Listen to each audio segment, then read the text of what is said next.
ओम मुनित्रयं नमस्कृत्य स्तुतिः परिभाव्य च वैयाकरणसिद्धान्तकौमुदीयं विरच्यते। सर्वेभ्यः श्रोतृभ्यः नमः। तत्पुरुषप्रकरणे कौमुद्याः अग्रे पठामः। गतपाठे अस्माभिः यद्विचारितं तत्सकृत् विचारयामः, स्मरामः। गतपाठे द्व्यष्टनसंख्यायाम बहुव्रीह्यशीत्योः इति आत्वविधायकं सूत्रं पठितं। द्वि अपि च अष्टन् इत्यनयोः संख्याशब्दयोः 22, 18 इत्यादीनि उदाहरणानि दृष्टानि। तत्रैव वार्तिकद्वारा किञ्चन नियमनम् अपि ज्ञातं। तच्च प्राक्षतादिति वक्तव्यम् इति।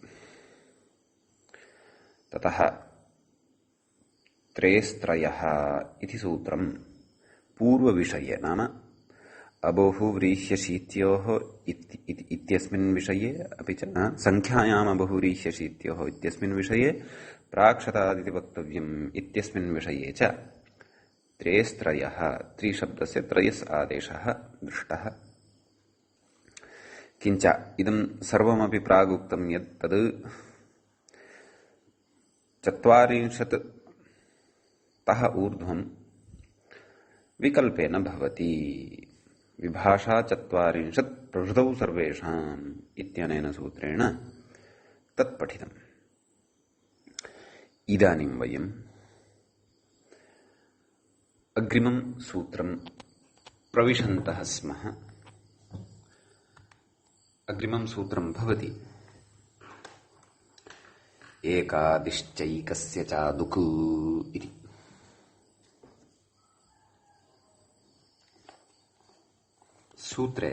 सूत्रस्य पदच्छेदः द्रष्टव्यः। एकादिः प्रथमाविभक्तेः एकवचनं भवति। च इति अव्ययपदं भवति। आदुक् इति विधीयमानं प्रथमान्तं भवति। तत्र एकः आदिः यस्य सः एकादिः एवं बहुव्रीहिः अस्ति। प्रकृते इतः गतसूत्रं वर्तते।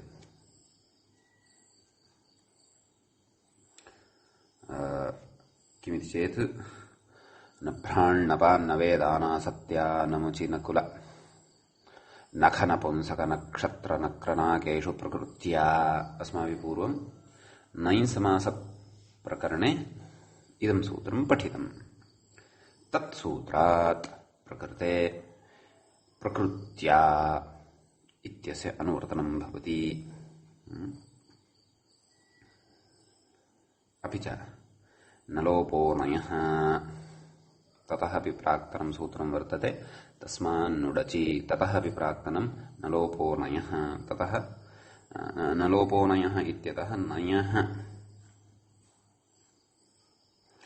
इति षष्ठ्यन्तम् अनुवर्तते। तच्च प्रथमया विपरिणम्यते, व्याख्याता कथयति। तदेव अग्रे कथयति। नभ्राण्णपात इत्यतः प्रकृत्या इत्यनुवर्तते। तदाह एकादिर्न प्रकृत्या सूत्रार्थं कथयति। किं कथयति? एकादिः यः नै सः नै प्रकृत्या स्यात्, नाम प्रकृतिभावं प्राप्नोति। यथा अस्ति तथा भवति। सः नै नाम नलोपो नयः इत्यनेन नलोपः न भवति इत्यर्थः। तादृश एव अयं प्रकृतिभावः, यथा नभ्राण्णपान्न इत्यत्र विद्यमानानां शब्दानाम् अस्माभिः पठितः प्रकृतिभावः। एवञ्च सूत्रार्थं पुनः विचारयामः। एकादिः यः नै, नाम तादृशः नै यस्य आरम्भे एक इति शब्दः भवति, सः नै प्रकृत्या भवति नाम तस्य नयः नकारस्य लोपो न भवति। प्रकृत्या स्यात् एकस्य चादुगागमश्च एकस्य च आदुक् इति आगमः भवति। ततः नाम नयः पूर्वं यः एक वर्तते, एक इति शब्दः यः वर्तते तस्य आदुक् इति आगमः भवति। आदुकः च कितु उकारः तत्र उच्चारणार्थः। व्याख्याता कथयति एकस्य चादुगागमश्चेति आदुगिति अदुगिति वा छेदः। आदुक् नाम आदुक् इत्यपि छेदः भवितुमर्हति। कस्य च आदुक् इत्यपि अवगन्तुं शक्नुमः, च अदुक् इत्यपि अवगन्तुं शक्नुमः। अत्र आगमः अयम् आकारादिः वा अकारादिः वा उभयथापि नाम आदुक् इति आगमः स्वीकृतश्चेदपि अथवा अदुक् इति आगमः स्वीकृतश्चेदपि अपेक्षितस्य सिद्धिः तु भविष्यति। अपेक्षितं किमस्ति? अपेक्षितः वर्तते प्रयोगः एकान्नविंशतिः एकाद्नविंशतिः इति। सः प्रयोगः अपेक्षितः वर्तते। एवं तर्हि अस्तु, कथं नाम आदुका अपि सिद्ध्यति अदुका अपि सिद्ध्यति इति तु रूपसिद्धिवेलायां विषयः स्फुटः भविष्यति।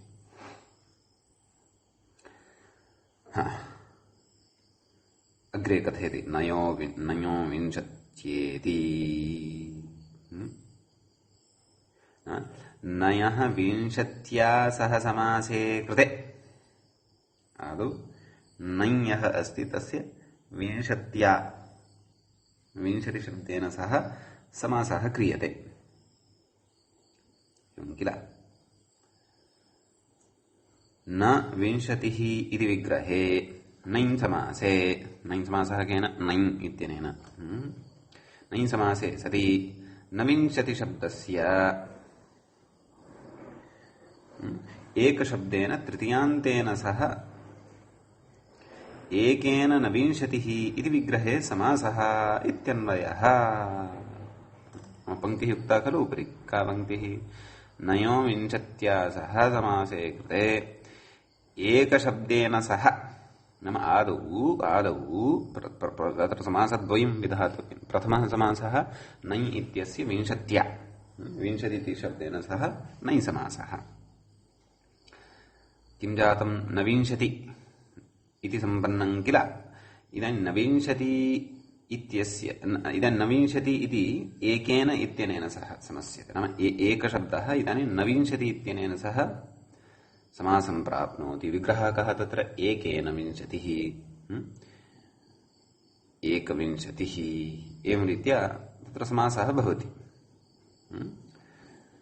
तत्र कथयति ननु तत्कृतत्वाद्यभावात् तत्कृतार्थेन गुणवचनेन इति खलु।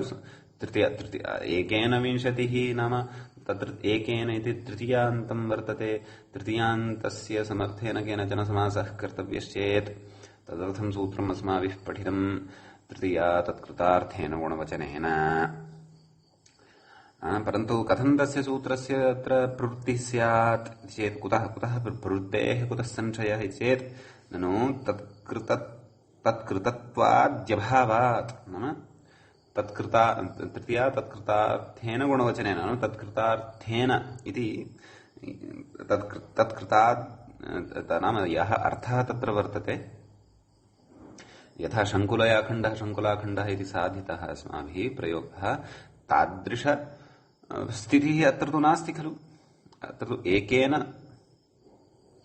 एकेन नविंशतिः इति न सम्भवति खलु। यथा शङ्कुलया खण्डः जायते तद्वत् एकेन नविंशतिः इति न जायते खलु। अर्थात् तत्कृतत्वादिनाम् अत्र अभावः वर्तते। अतः कथं तृतीया तत्कृतार्थेन गुणवचनेन इत्यनेन समासः? तदेव कथयति। तत्कृतत्वाद्यभावात् कथमिह तृतीया समासः इत्यतः किमाह? तृतीया इति योगविभागादिति मूले उक्तं तृतीया इति योगविभागात् समासः। तत्र योगविभागाश्रयणं विधाय समासः क्रियते। तृतीया इति एकं सूत्रं तत्कृतार्थेन गुणवचनेन इति एकं सूत्रं तत्र तृतीया समर्थेन समन्तेन सह समस्यते इति प्रथमेन सूत्रेण तृतीया इति विभक्तेन सूत्रेण योगविभागम् आश्रित्य प्रकृते समासः। प्रकृते नाम एकेन नविंशतिः इत्यायोः समासः भवति इति एकनविंशतिः इति आयाति इत्यर्थः।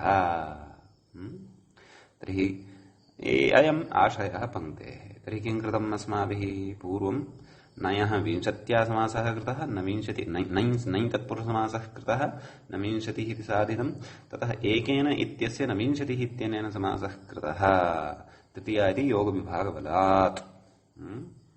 अतः एकविंशतिः एकनविंशतिः इति लब्धम्। ततः किम् ततः प्रकृते कथयति अग्रे कथयति किं कथयति अनुनासिकविकल्पः इति तत्र तृतीया समासे सति कथयति अग्रे तृतीया समासे कृते सुब्लुकी एकनविंशति इति स्थिते नलोपोनयः इति प्राप्तस्य नकारलोपस्य प्रकृतिभावात् निवृत्तौ नाम एकनविंशति इत्यत्र नलोपोनयः इति प्राप्तः परन्तु तत् एकादिश्चैकस्य चादुक् इत्यनेन न भवति प्रकृतिभावत्वमेव प्राप्नोति इति। अतः सः न तद्वदेव तिष्ठति। किञ्च एतेन एव सूत्रेण एकादिश्चैकस्य चादुक् इत्यनेन एव सूत्रेण तत्र एकशब्दस्य आदुगागमः तत्र ककारः इति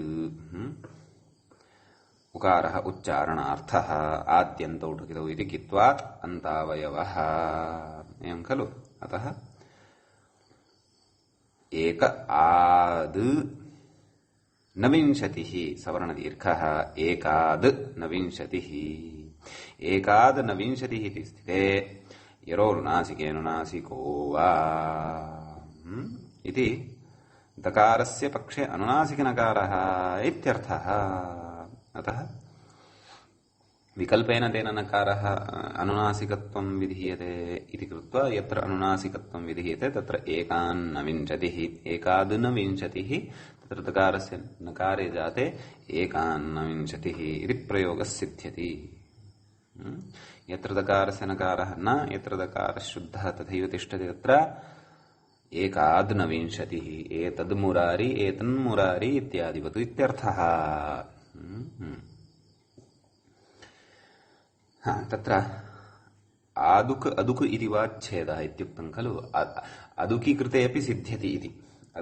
अदुक् नाम एकादिश्चैकस्य चादुक् च अदुक् इति विग्रहः कृतश्चेदपि आगमस्य अदुक् इति स्वरूपं स्वीकृत्यापि एकाद्विंशतिः एकान्नविंशतिः सिद्ध्यति इत्यर्थः। तत्कथयति अदुगागमपक्षेऽपि पररूपं तु अकारोच्चारणसामर्थ्यान्न भवति। अदुगागमः यदि कृतः तर्हि का स्थितिः एक अद् नविंशतिः तत्र पररूपं न भवति केन अतोगुणे इत्यनेन। कुतः अकारोच्चारणसामर्थ्यात्। क्व सः अकारः उच्चारितः अद् इत्यत्र उच्चारितः। कथम् अकारोच्चारणसामर्थ्यात् नाम प्रकृते यदि पररूपमेव नाम अदुकि इति पाठे सति पररूपमेव यदि विवक्षितं तर्हि कुतः कार्यं वर्धयेत् सूत्रकारः दुक् इत्येव वदेत्। एकादिश्चैकस्य च दुक् इत्येव वदेत्।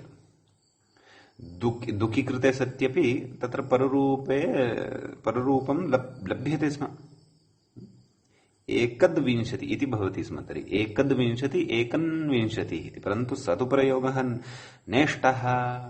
अतः प्रकृते अदुक् इति पक्षे अपि अकारोच्चारण सामर्थ्यात् पररूपं न भवति परन्तु सवर्णदीर्घ एव भवति। अतः अदुकापि इष्टसिद्धिः जायते सवर्णदीर्घे सति एकान्नविंशतिः एकाद्नविंशतिः इति प्रयोगः इति प्रयोगद्वयमपि सिद्ध्यति इत्यर्थः।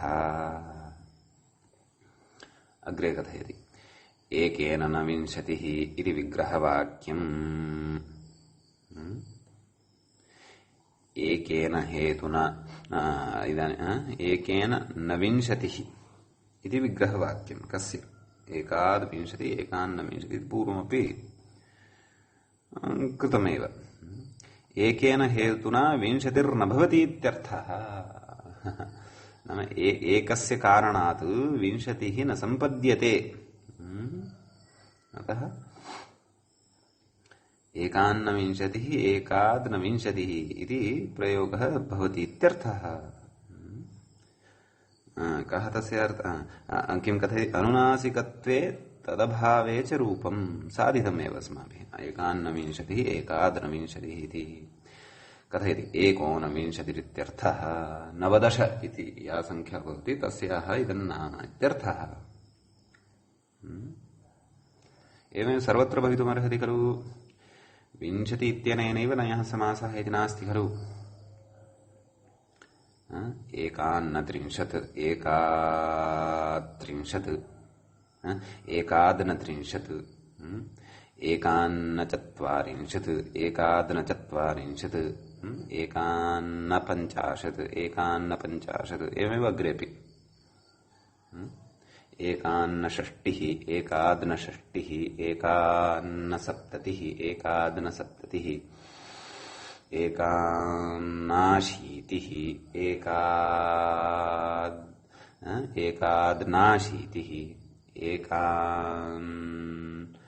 एकान्ननवतिः एकाद्ननवतिः एवं रीत्या अग्रेपि वक्तुं शक्नुमः।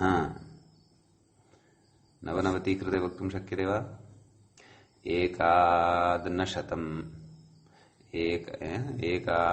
एकान्नशतम्। यतः विंशत्या एव समासः भवति इति तु नोक्तं खलु। एकादिश्चैकस्य चादुकु इत्यनेन अतः अग्रेपि समासाः भवितुमर्हन्ति इति भाति। अस्तु अस्तु। किं कथितवान्? एकोनविंशतिरित्यर्थः इति पर्यवस्यति इति अर्थः। नाम अयमर्थः अस्य लभ्यते इति। एकोनविंशति इत्यस्य विषये अपि कथयति। किम्? एकेन ऊना या विंशतिः सा एकोनविंशतिः। एवं विग्रहः पूर्वसदृशसमोनार्थ इत्यादिना सूत्रेण तत्र समासः। पूर्वसदृशसम ऊन तत्र ऊन शब्दः आगच्छति खलु, अतः समासः। सा चासौ विंशतिश्च इति। नाम एकोना चासौ विंशतिः च इत्यर्थः। एकोनविंशतिः इति सिद्ध्यति इत्यर्थः। एतावान् सूत्रस्यास्य अस्ति तत्र विशेषः। इदानीं वयम् अग्रिमवार्तिके प्रविशामः।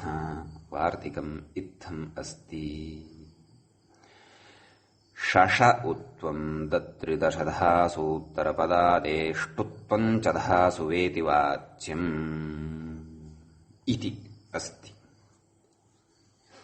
तत्र वार्तिकस्य आदौ पदच्छेदः अवगन्तव्यः।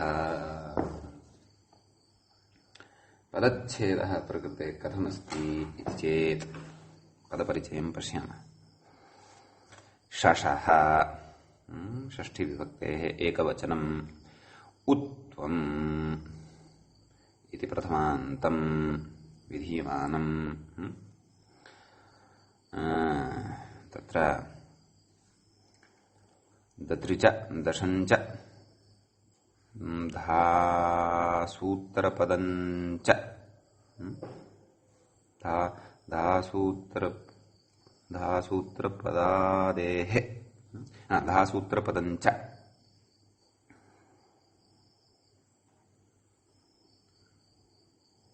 धासूत्रपदादेः ष्टुत्वञ्च इति उच्यते खलु।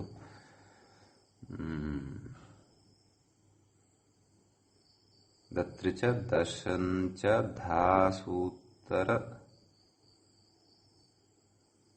धासूत्रपदादेः वस्तुतः द्वितीयं पदमस्ति दत्रि दश धासूत्रपदादेः इति द्वितीयं पदं वर्तते।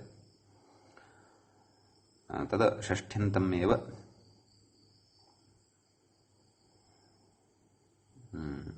तत्र नैव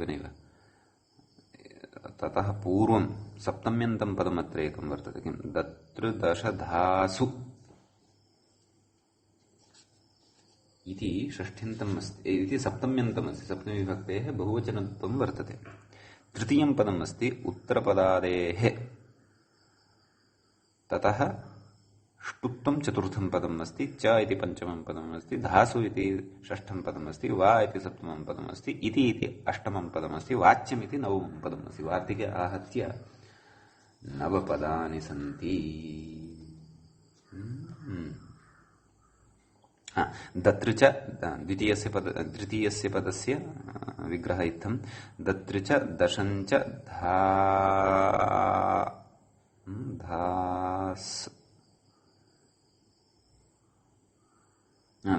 धाच दत्रिदशधाः तासु दत्रिदशधासु एवं सप्तम्यन्तम्।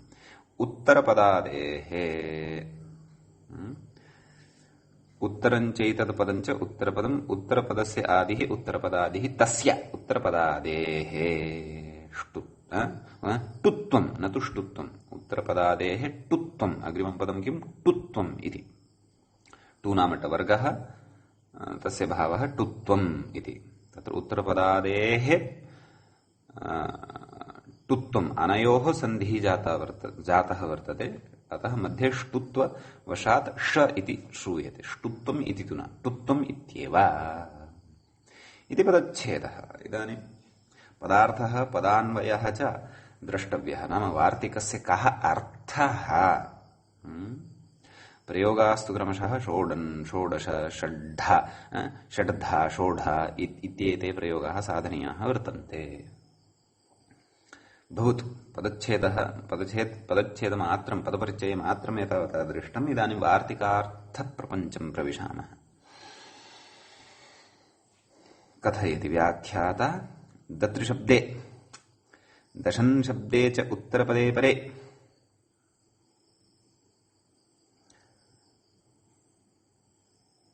धा प्रत्यये च परे।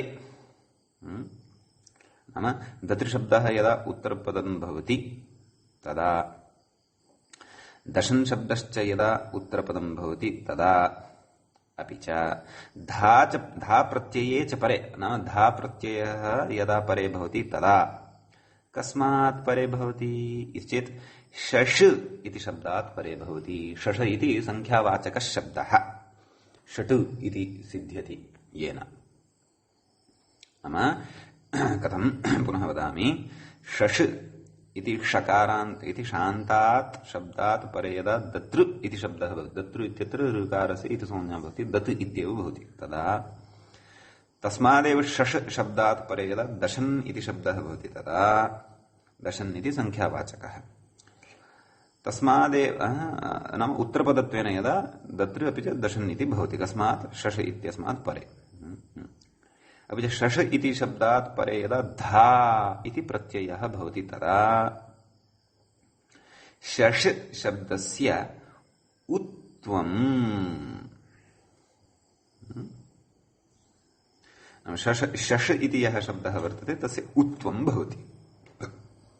तत्र च शशः इति षष्ठीयुक्ता खलु, अतः तस्य शश इति शब्दस्य उत्त्वं भवति इत्यर्थः।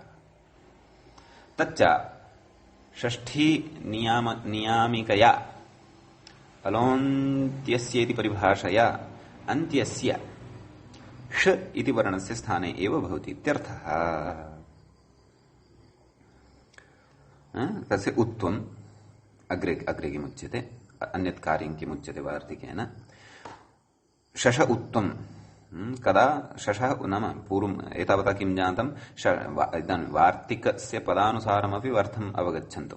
शशः उत्वम् कदा दत्रिदशधासु परेषु परासु अथवा दत्रिदशधासु परतः शश इत्यस्य उत्वम् भवति, नाम शश इत्यत्र विद्यमानस्य ष इत्यस्य उत्वम् भवति इत्यर्थः।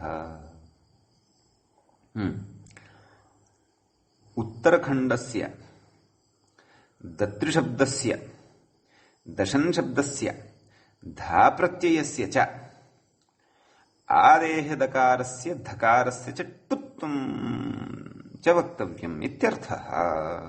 उक्तं खलु, उत्तरपदादेष्टुत्वम् च इति। नाम यः शशशब्दात् परः यः दत्रिशब्दः अस्ति, अथवा उदाहरणान्तरे दशन् शब्दः वर्तते, अथवा धा इति प्रत्ययः वर्तते, तस्य आदेः दकारस्य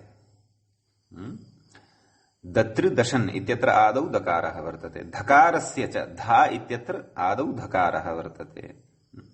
तस्य किं भवति, तस्य टुत्वं भवति, टुत्वं भवति इति वक्तव्यम् इत्यर्थः। एवं किल।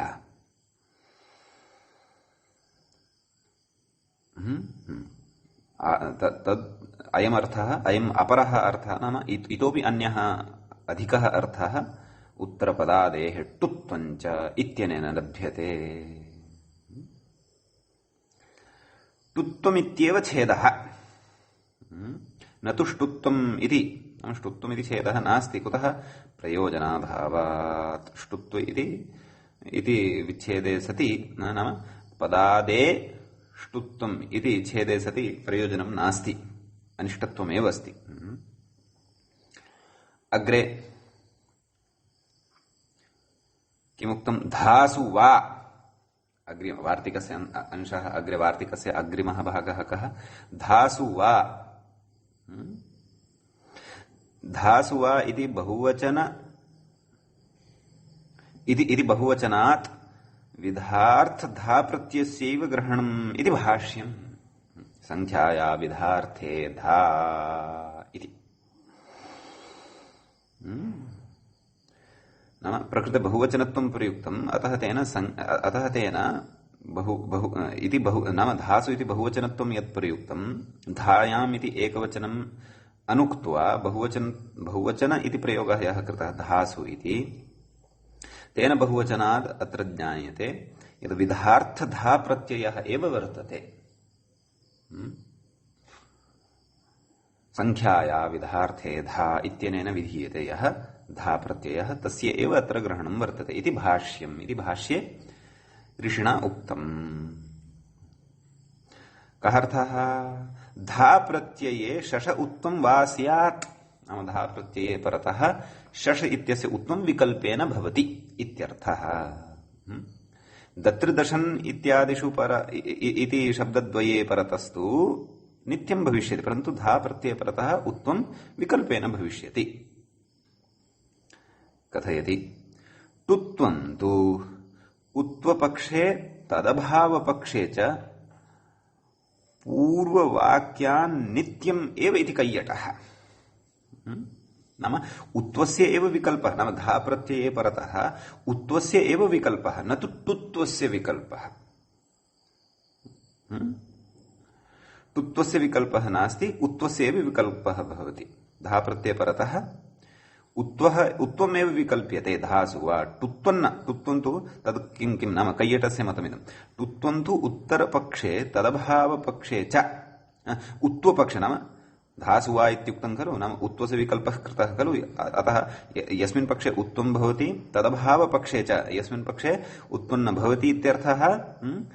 पूर्ववाक्यात्, नाम पूर्वं यद् वाक्यं कृतं किं, वार्तिकस्य शश उत्वं दत्रिदशधासु इति पूर्ववाक्यसामर्थ्यात् नित्यमेव इति कैयटः। उत्वं भवतु न भवतु उभयस्मिन्नपि पक्षे टुत्वन्तु भविष्यति कस्य धा इत्यस्य धकारस्य स्थाने टुत्वं नाम टवर्गत्वं तत् कथं कथं भवति इति सर्वम् उदाहरणे स्फुटीभविष्यति सद्यः वार्तिकस्य सूत्रार्थः सम्यक् वार्तिकस्य अर्थः सम्यक् अवधारणीयः। अग्रे कथयति हरदत्तस्य मतमपि कथयति काशिकायाः व्याख्यातुः मतमपि कथयति उत्वपक्षे एव नित्यं टुत्वम् इति हरदत्तः हरदत्तस्तु कथयति यस्मिन् पक्षे उत्वं तस्मिन् पक्षे एव टुत्वं यस्मिन् पक्षे धा प्रत्यय परतः कः अर्थः अर्थात् धा प्रत्यय परतः धा प्रत्यय यस्मिन् पक्षे उत्वं भवति धासु वा इत्युक्तं खलु यस्मिन् पक्षे उत्वं वर्तते तस्मिन् पक्षे एव टुत्वं यस्मिन् पक्षे नोत्वं तस्मिन् पक्षे नटुत्वम् इत्यर्थः इति कस्य मतं हरदत्तस्य मतम्। अतः एतद्विचारद्वयमपि कैयटमतं हरदत्तमतमपि बुद्धौ अधुनैव दृढीकुर्मः। उदाहरणम् अस्माभिः उभयथापि निर्मातव्यम् अस्ति। कैयटमतं पुरस्कृत्यापि उदाहरणं साधनीयं वर्तते हरदत्तमतम् आदायापि उदाहरणं साधनीयं वर्तते। अस्तु एतावता वार्तिकस्य अर्थस्फुटीकृतः। अधुना क्रमशः उदाहरणं पश्यामः। प्रथमम् उदाहरणं शश इत्यस्मात् दशन् शब्दे परे उदाहरणं भवति षोडन् इति षड् दन्ताः यस्य बहुव्रीहिः वर्तते इति बहुव्रीहौ वयसि दन्तस्य दतृ इति दत्रादेशः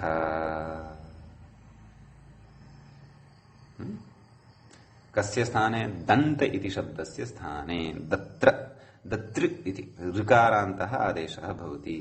ऋकारस्य इत्वं किम् अवशिष्यते दतु इति अवशिष्यते। का स्थितिः शशु दतु इति स्थितिः।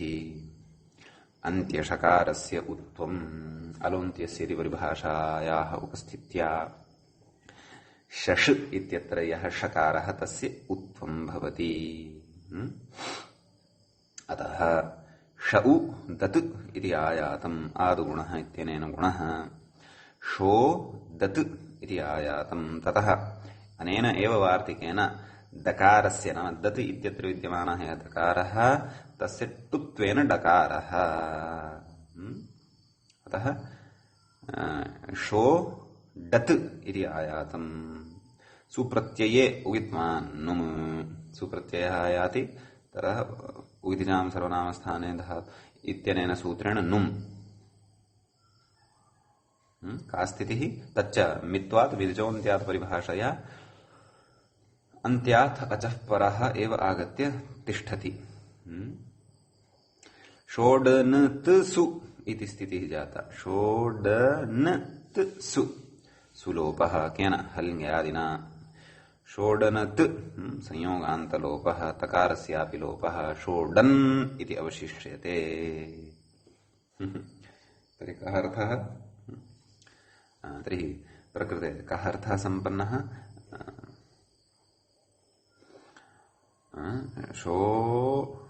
षोडन् इत्यस्य कः अर्थः षट् एव दन्ताः यस्य वर्तन्ते सः षोडन् भवति। अग्रे किमपि कथयति तस्य असिद्धत्वान्न दीर्घः नाम तस्य असिद्धत्वात् कस्य संयोगान्तस्य लोपः यः कृतः कस्य लोपः कृतः त इत्यस्य लोपः कृतः सः असिद्धः पूर्वत्रासिद्धम् इति कृत्वा दीर्घो न भवति। नाम षोडन् इत्यत्र डकारोत्तरवर्ति यः अकारः तस्य दीर्घः न भवति। सखन् सखा इत्यादिषु यः दीर्घः प्राप्नोति उपधः दीर्घः सः न भवति इत्यर्थः। कुतः संयोगान्तलोपस्य असिद्धत्वात् इत्यर्थः। अतः षोडन् इति रूपं सिद्ध्यति। एवं खलु। तर्हि स्त्रियां किं कः प्रयोगः स्यात् षोडन्ती इति वा इति मम भाति। यतः शत्रन्तः प्रयोगः पचधातोः पचन् इति पुल्लिङ्गे निर्मीयते। स्त्रियां तत्र उगित्वात् ङीप् भवति खलु। अतः पचन्ती इति प्रयोगं कुर्मः। एवं षोडन् इत्यस्य षोडन्ती इति प्रयोगः स्त्रियां भवितुमर्हति खलु। एषा लघुबालिका षोडन्ती अस्ति। षोडन् इति भवितुमर्हति इति मम भाति। लिङ्गानुशासनं तु द्रष्टव्यम्। कदाचित् अयं प्रयोगः नित्यपुल्लिङ्गे एव स्यात् इति तु न स्यात्। यदि स्यात् तर्हि तु षोडन् इत्येव व्यवहर्तव्यम्। अन्यथा षोडन्ती इति प्रयोगः अपि स्त्रियां स्यात् इति मे भाति। अस्तु, अग्रे प्रयोगः वर्तते षोडश इति। 15 इत्यतः अनन्तरं या संख्या आयाति सा संख्या अधुना अस्माभिः व्युत्पाद्यते। कथं तत्र विग्रहः? 6 च 10 च इति द्वन्द्वपक्षे अथवा 6+10 इति उत्तरपदलोपि तत्पुरुषपक्षे उभयथापि विग्रहः भवितुम् अर्हति। सुप्लुक् इत्यादिकं विधाय विग्रहद्वयपक्षे अपि शश दशन् इति स्थितिः लभ्यते। शश दशन् इत्यवस्थायाम् अन्त्यस्य षकारस्य उत्वम् षउ दशन् आदगुणः शो दशन्। अनेन एव वार्तिकेन दकारस्य टुत्वेन डकारः ता था द टा ठा ड यथासंख्यं डकारः एव तस्य स्थाने आयाति। अतः शो डन् इति आयातम्। षोडन्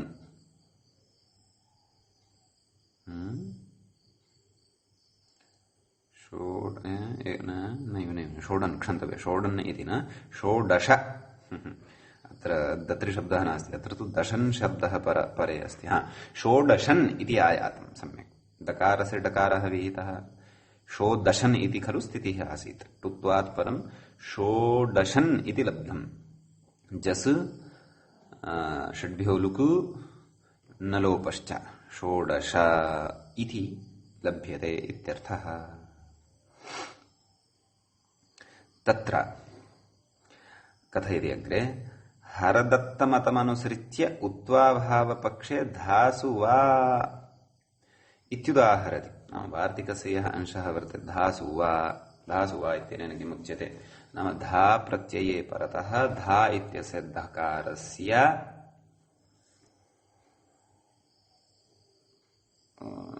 धा प्रत्यये परतः उत्वं विकल्पेन भवति इति खलु उक्तम्। अतः हरदत्तमतं किमासीत्? हरदत्तमतमासीत् धा प्रत्यये परतः उत्तम विकल्पितं खलु। तर्हि यस्मिन् पक्षे उत्तम भवति तस्मिन् पक्षे एव टुत्वं भवति इति हरदत्तस्य मतम्। अतः हरदत्तमतं पुरस्कृत्य उदाहरणं कथयति षड्धा इति। तत्र शश इत्यस्मात् शब्दात् संख्याया विधार्थे धा इत्यनेन सूत्रेण धा प्रत्ययः। का स्थितिः आयाता?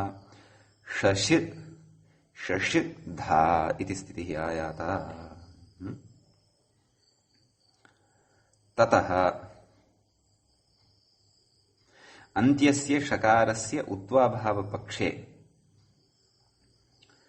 तु टुत्वमपि न भवति इति कस्य मते? हरदत्तमते। उत्वाभावपक्षे विचारः क्रियते। अतः का स्थितिः? शश धा इत्यवस्थायां तत्र उत्वम् उत्वाभावपक्षः खलु वयं। तर्हि टुत्वमपि न भवति इति वदति हरदत्तः। अतः शश धा इत्यवस्थायां झलाञ्जषोन्ते इति जष्ट्वेन षकारस्य डकारः इति भावः ड भवति इत्यर्थः। तर्हि का स्थितिः जायते? षड्धा इति स्थितिः जायते। षड्धा इति धा प्रत्ययान्ताः अव्ययत्वं भजन्ते इति कृत्वा षड्धा सुआयाति तस्य लोपः भवति। षड्धा इति सिद्धम् हरदत्तमते कथयति उत्वपक्षे उदाहरति षोढेति नाम यस्मिन् पक्षे उत्वं भवति यथा वार्तिकेनैव उत्वविकल्पः कृतः खलु धासु वा इति उक्त्वा का स्थितिः शश धा अन्त्यस्य षकारस्य उत्वं षउ धा शोधा इत्यायातम् आद्गुणः टुत्वेन धकारस्य ढ इति भावः कैयटस्य मतमिदम् सः उभयथापि उत्वपक्षे उत्वाभावपक्षे उभयत्रापि टुत्वं कथयति अतः तत्र धकारस्य टुत्वेन ढकारः आयाति एवं खलु षोढा इति सिद्ध्यति सूतस्य लोपः षोढा इति रूपम्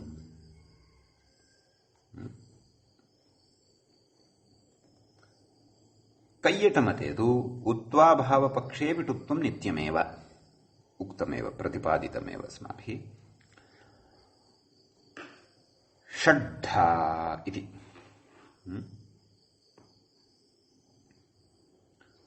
नाम यस्मिन् पक्षे उत्वं न भवति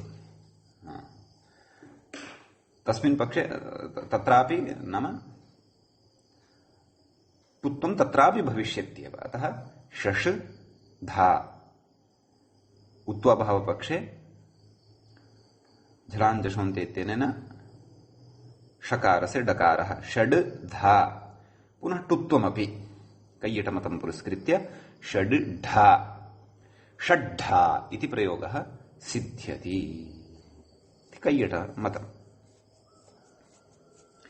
हरदत्तमते तु उत्वाभावपक्षे तुत्वं न भवति अतः सः षड्धा इत्येव प्रयोगं स्वीकरोति कैयटस्तु षड्ढा इत्येव प्रयोगं स्वीकरोति तत्र कथयति कैयटमतमेव युक्तं षोढा षड्ढा इत्येव भाष्ये उदाहृतत्वात् इति शब्देन्दुशेखरे स्थितम्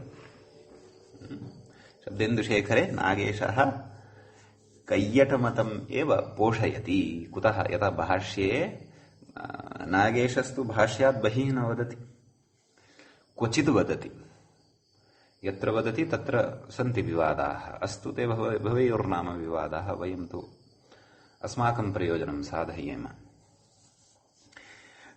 तर्हि भाष्ये तु षोढा षड्ढा इत्येव प्रयोगाः श्रूयन्ते भोः अतः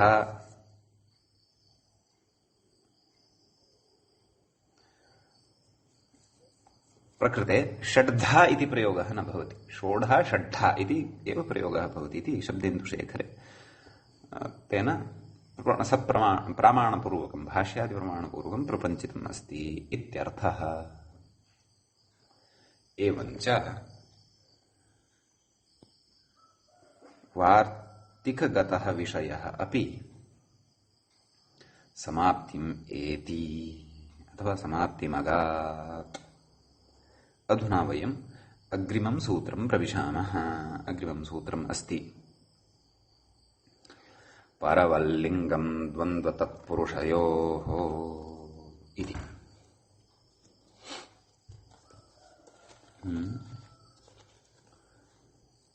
तत्र द्वितीयाध्यायस्य चतुर्थपादस्य षड्विंशतितमं सूत्रमिदं तत्र परवत् इति अव्ययं पतिप्रत्ययान्तता वर्तते तत्र तस्यैव इत्यनेन अतः कृत्वा तस्य अव्ययत्वं वर्तते वतिप्रत्ययान्त वति इत्यस्य वत् इति अवशिष्यते वतिप्रत्ययान्ताः अव्ययत्वं भजन्ते परस्य इव परवत् अत्र षष्ठ्यर्थे तत्र तस्यैव इत्यनेन वतिप्रत्ययः भवति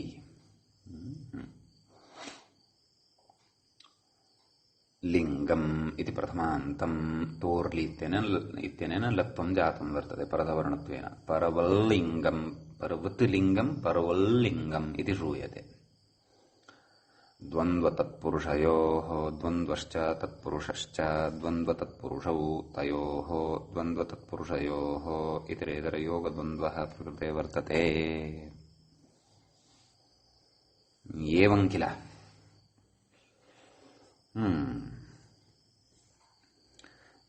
व्याख्याता किं कथयति तत्पश्यामः। परवदिति षष्ठ्यन्ताद्वतिः उक्तमेव केन तत्र तस्यैव इत्यनेन तदाह एतयोः परपदस्य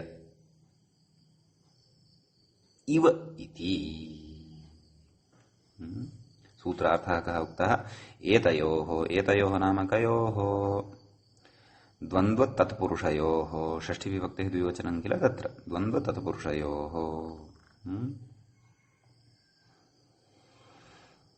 नाम द्वन्द्वघटित समस्तपदे तत्पुरुषघटित समस्तपदे परपदं यद् वर्तते नाम उत्तरपदं यद् वर्तते तस्य यल्लिङ्गं वर्तते तल्लिङ्गमिव समस्तपदस्यापि लिङ्गं भवति इत्यर्थः। अग्रे उच्यते द्वन्द्वपदम् अत्र इतरेतरयोगद्वन्द्वपरम्। नाम द्वन्द्वतत्पुरुषयोः इत्यत्र द्वन्द्व इति पठितं खलु तेन इतरेतरयो द्वन्द्वस्य चत्वारः अर्थाः। कुतः? यतः चार्थे द्वन्द्वः भवति। द्वन्द्वस्य अर्थः कः? चार्थः। चार्थश्च चतुर्विधः। समुच्चयः, अन्वाचयः, इतरेतरयोगः, समाहारश्च। तत्सर्वं विस्तरेण वयं द्वन्द्वसमासे पठिष्यामः। तर्हि प्रकृते द्वन्द्व इत्यनेन इतरेतरयोगद्वन्द्व एव गृह्यते। कुतः? समाहारद्वन्द्वे सनपुंसकम् इत्यस्य तदपवादत्वात्। समाहारद्वन्द्वे तु नपुंसकत्वं भवति भोः। यदि समाहारद्वन्द्वोऽपि अत्र गृहीतः तर्हि तु एतेनापि नपुंसकत्वं स्यात्। अथवा तर्हि समाहारस्यापि पुंस्त्वं स्यात्। तत्तु नापेक्षितम्। समाहारस्य पुंस्त्वं न भवति। अतः प्रकृते सनपुंसकम्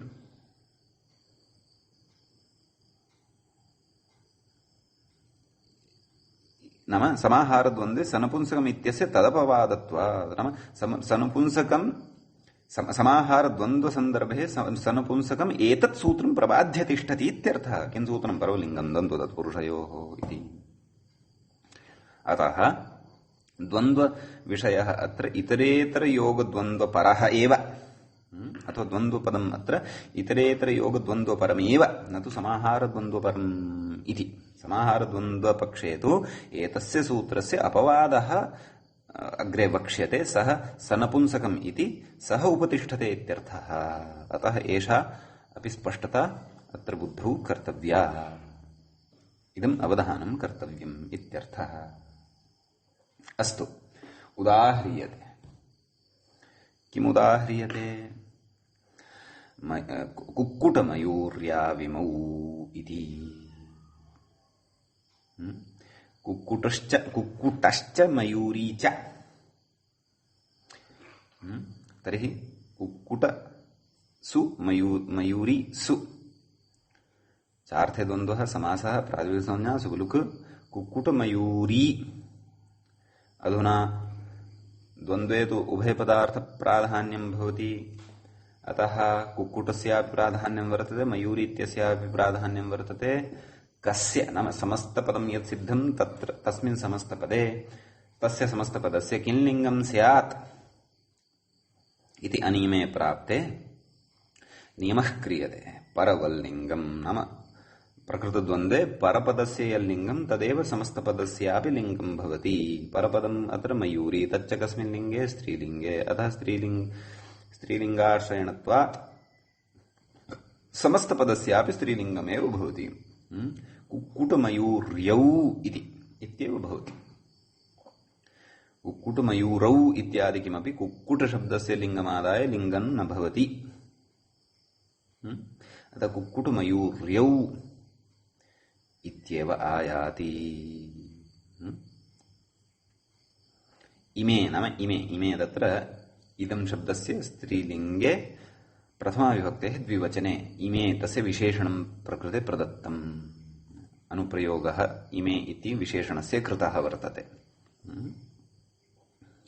कुतः? यतः द्वन्द्वघटितस्य समस्तपदस्यास्य नियमवशात् समग्रस्य स्त्रीलिङ्गत्वं परवल्लिङ्गपरतया स्त्रीलिङ्गत्वं सम्पद्यते इत्यर्थः।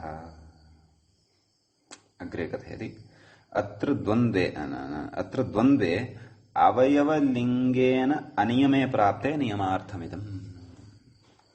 नाम द्वन्द्वे सति अवयवलिङ्गेन नाम अत्र द्वन्द्वस्य अवयवाः ये सन्ति मयूरः वा कुक्कुटः वा तर्हि तयोः कस्य लिङ्गं स्यात् समस्तपदस्य इति अनियमे प्राप्ते नियमार्थम् इदं नाम अयं नियमः आरब्धः इति।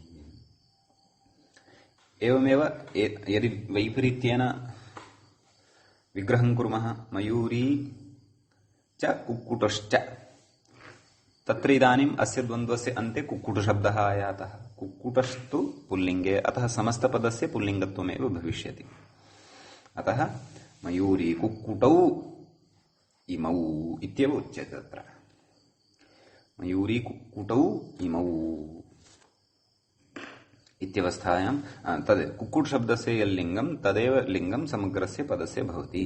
अतः तस्य विशेषणमपि तत्र पुल्लिङ्गे एव अनुप्रयुक्तं। किम्? इमौ इति तु द्वन्द्वस्य विषयः। अधुना तत्पुरुषे अपि उक्तं खलु द्वन्द्वतत्पुरुषयोः इत्युक्तं। तत्पुरुषे अपि तथैव परवल्लिङ्गमेव। अर्धपिप्पली इति रूपम् अस्माभिः साधितं। क्व अर्धनपुंसकम् इत्यत्र अर्धन्नपुंसकम् इत्यत्र इत्यनेन समासः भवति। अर्धं पिप्पल्याः इति खलु समासः कृतः आसीत्। षष्ठीसमासापवादः। अर्धम् इत्यस्य एव पूर्वनिपातार्थम्। अस्तु, तत्र